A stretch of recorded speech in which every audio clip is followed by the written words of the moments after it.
ஆம்ஸ்ட்ராங்கின் மனைவிக்கு வழங்கப்பட்ட பகுஜன் சமாஜ் கட்சி பதவி பறிக்கப்பட்டதாக அறிவிக்கப்பட்ட நிலையில் தன்னை பொறுப்பிலிருந்து நீக்கும் அதிகாரம் மாநில தலைவர் ஆனந்தனுக்கு இல்லை என்று பொற்கொடி தெரிவித்துள்ளார். பகுஜன் சமாஜ் கட்சியின் மாநில தலைவராக இருந்த ஆம்ஸ்ட்ராங் கடந்த ஆண்டு ஜூலையில் படுகொலை செய்யப்பட்டார். இதையடுத்து பிஎஸ்பியின் தமிழ்நாடு தலைவராக ஆனந்தன் தேர்வு செய்யப்பட்டார். ஆம்ஸ்ட்ராங்கின் மனைவி பொற்கொடிக்கு பிஎஸ்பியின் மாநில ஒருங்கிணைப்பாளர் பதவி வழங்கப்பட்டது.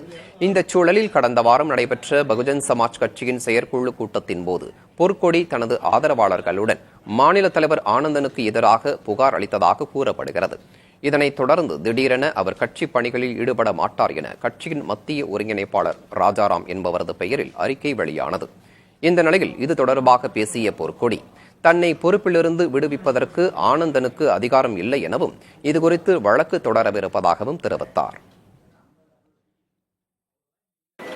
இந்த அவதூறு பரப்பிய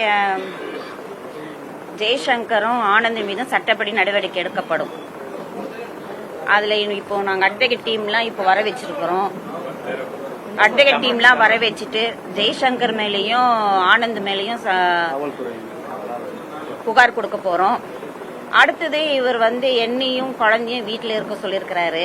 அது தவறான கருத்து. அது என்னை வீட்டில் இருக்க சொல்லிட்டு சிபிஐ கேஸ் மட்டும் நீங்க பாக்கணும்னு சொல்றாரு. அது எப்படி? அது என்ன வீட்லயும் இருக்க சொல்றாரு, கேஸையும் பார்க்க சொல்றாரு. அப்ப அவர் எதுக்கு வந்திருக்கிறாரு?